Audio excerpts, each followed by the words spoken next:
Comme annoncé par la plus haute autorité de la région au sortir de la réunion d'information du samedi 28 mai, un comité ad hoc chargé d'examiner les requêtes des victimes du déguerpissement sur le site de Dikolo Bali a été mis sur pied avec job description précis. C'est donc dans le cadre de l'implémentation de ces directives du gouverneur de la région du littoral que le comité ad hoc avec à sa tête le secrétaire général des services centraux de la région, suivi du chef supérieur du canton Bel, ainsi que toutes les personnes ressources désignées ce jour, ont fait une descente sur le site afin d'effectuer les constatations d'usage comme le prévoit l'arrêté du gouverneur. Didier Yimkwan, militant écologie de la première heure, nous donne ici la portée de cette première exclusion. Cette mission descend pour voir exactement ce qui s'est passé sur le terrain. Vous savez, on était dans le feu de l'actualité.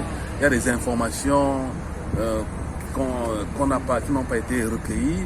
Et d'après ce que j'ai suivi, je pense qu'il y a des géomètres avec les membres de la commission. Le président de la commission est là, monsieur le secrétaire général de la région du littoral. Donc, on va faire, je crois, techniquement, la levée de terrain pour savoir exactement quelle est l'étendue du massacre, entre guillemets. Au-delà d'évaluer les dimensions de cet espace que la communauté villageoise ne veut céder à un particulier, l'indignation est toujours à son paroxysme près d'un mois après les casses. C'est d'ailleurs le sentiment qui se dégage des propos de Charles Elisan qui pose ici une analyse froide de la situation. Ce que je pense, c'est que j'ai d'abord très mal. J'ai très mal parce que cette affaire s'est très mal passée.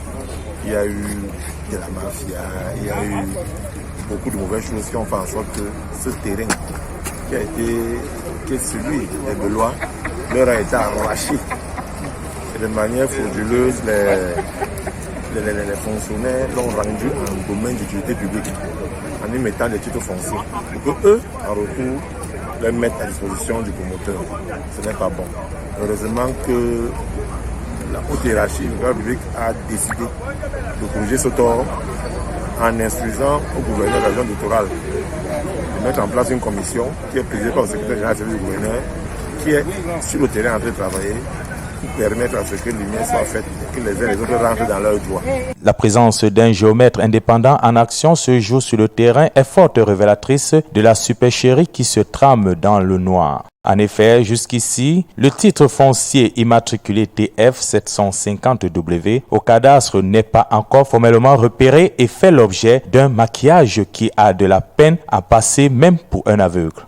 Nonobstant ces craintes, l'honorable Maryse Douala Bel, proche des victimes depuis les casses du 14 mai dernier, se veut rassurante quant à la prise en compte des intérêts de la communauté.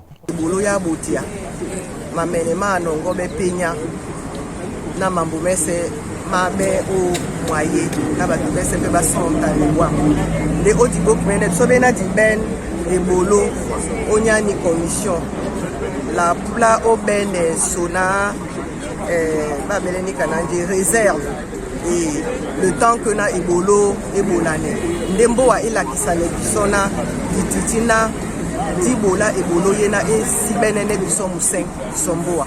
Au demeurant, pour ce qui est de la principale revendication des populations riveraines chassées de leur installation comme des malpropres, elle n'a pas changé et reste la même comme nous le rappelle le patriarche Francis Kwan Motome. Notre but, ce n'est pas la construction de cet hôtel, mais c'est de restituer à chaque propriétaire ce qu'il avait au préalable, d'une part, et d'autre part, indemniser les propriétaires quand Souhaitons juste un bon vent à cette commission qui montre de par sa proactivité qu'elle veut faire un travail mémorable. Just wait, on see.